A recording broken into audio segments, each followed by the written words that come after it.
Good evening, everyone. I am sorry not to be with you tonight. Actually, I'm very sad not to be present for the anniversary of Blue Pyrenees Estate because, as you know, this property means a lot to me.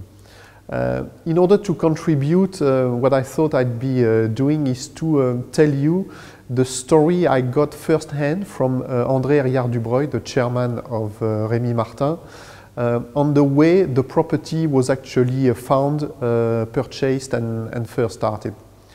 In fact, the story takes us back to the Second World War because during that period, cognac production stopped.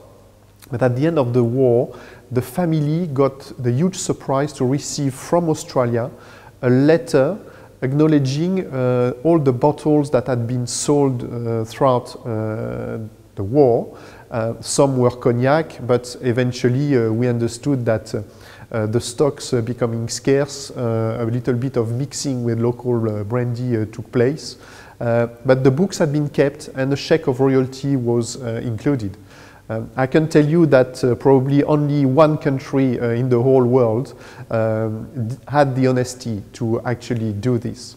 So the family decided to strengthen the relationship with Australia, with the directors of Nathan and Wyatt, who were doing the right thing, and to look for a property together in order to produce brandy in Australia together. And the way the property was found is quite extraordinary, and we'll tell you about the vision of the chairman of the company. The property in Avoca was picked, number one, because it was an old gold mine. André Herriard-Dubreuil had been visiting Australia for many times between the 50s and the early 60s. And he had made his mind that in Australia, in order to find a terroir with the right soil and the right climate, he had, first of all, in terms of soil, to look for property where you had a lot of gravels. And to cut a long story short, gravels were basically coming from old rivers of secondary or tertiary era that had been exploited by the gold diggers. So if he thought you combine the map of the gold rush with a climatic map of Australia where you really look for temperate climates, he thought, what's happening? And what's happening that there's only two areas matching. He was telling me that it's either Pemberton in Western Australia or it's central Western Victoria. Now imagine someone in 1960 with already this vision, and that's what's happened. So the property was started in purchased in 60, started in 63, and the rest, as we say, is history.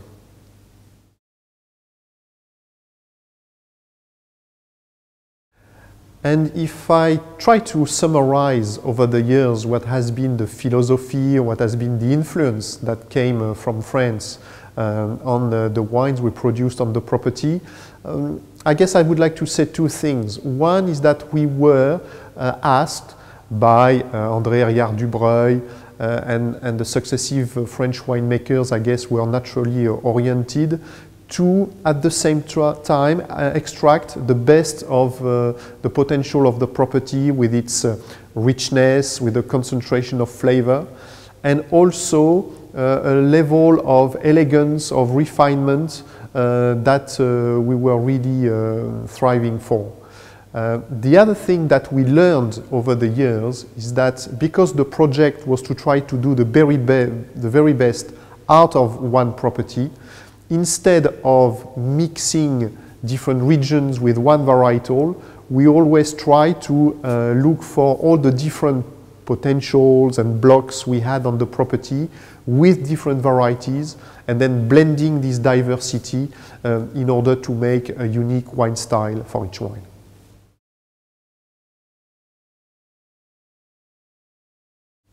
So this being said, I guess the question could be, looking back after 50 years, if it was to be all started again, should this location be picked?